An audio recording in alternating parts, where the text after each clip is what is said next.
নেই। কপিরাইট কিন্তু যে জায়গা থেকে আগে শো করতো সেই জায়গা কিন্তু শো করে না। এখন বর্তমানে আপডেট আসার কারণে একটু পরিবর্তন হচ্ছে। কোথা থেকে আপনারা চেক করবেন, কোথা থেকে ডিলিট করবেন, অবশ্যই ভিডিওটি দেখবেন। ভিডিওটি ভালো লাগলে ভিডিওটি লাইক কমেন্ট শেয়ার করে তাই মনে রেখে দেবেন। প্রিয় বন্ধুরা, চলে আসবেন আপনার অফিসিয়াল ফেসবুকে। আসার পর আপনি এখানে 3 ডট অপশনটি ওকে করে দিবেন। দেওয়ার পরে এখানে আপনার প্রোফাইলটি ওকে করে দিবেন। দেখেন এরকম একটি পেজ চলে আসবে। চলে আসার পরে দেন ভিডিওস আছে, এটাকে ওকে করে দিবেন। দেওয়ার পরে এরকম পেজ চলে আসবে। এখানে দেখেন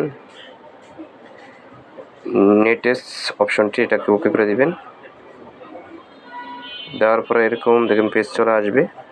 আগে কিন্তু এখানে কপিরাইট আসলে শো করতো, এখন আর শো করে না, কারণ এখন বর্তমানে আপডেট আসার কারণে কপিরাইটগুলো অন্য জায়গাতে জমে, এই কারণ। তাহলে আমি একটু ব্যাক করে চলে আসলাম। চলে আসার পরে দেখবেন আপনার আবার প্রোফাইলে ঢুকে যাবেন। যাওয়ার পরে আপনি একটু নিচে টান করে চলে আসবেন। এখানে দেখেন এইটাই হলো কপিরাইট ইস্যু আছে, কিন্তু ওখানে শো করে না।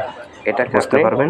এখান থেকে তাহলে কি করবেন, কিভাবে ডিলিট করবেন দেখেন, অবশ্যই আপনাকে দেখে দিব। ভিডিওটি কোন কপিরাইট আসছে, এখন এটাকে আপনি এখান থেকে ডিলিট করে দিতে হবে।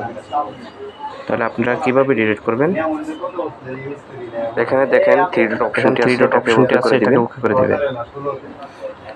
দেওয়ার পরে এখানে দেখবেন মুভ টু এটাকে আপনারা একটা ক্লিক করবেন। এই অপশনটি আপনারা এটাকে মুভ করে দিলে আপনি এটা ডিলিট হয়ে যাবে। এটাকে ক্লিক করার পরে রিমুভ করে দিবেন এটাকে, তখন এখান থেকে ডিলিট হয়ে যাবে। তারপর একটু চেক আপ করে নেবেন এটা ডিলিট হচ্ছে কিনা, আর কোনো কপিরাইট আসছে কিনা। এই দেখেন, আবার ব্যাক করে আসে আবার ট্রাই করবেন, কপিরাইট চলে গেছে।